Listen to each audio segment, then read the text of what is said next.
Co to má znamenat? Takový kus masa! A co vlastně máte v tom pekáči?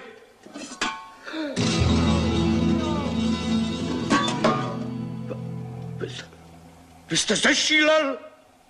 To je jehně? To je dítě! Roubo! Já? Pojďte se podívat, co chtěl upít ten blázen! No, já... To si přehnal. Já? Co já s tím mám společného? Co pak jste neříkal, že to bude znemluvněte? Ale no, já jsem říkal, jako znemluvněte, jako! Mlčte! Máte výpověď! Prosím vás, odneste to dítě ke mně do kanceláře a opatrně mu to sundejte, ano? Hulváte!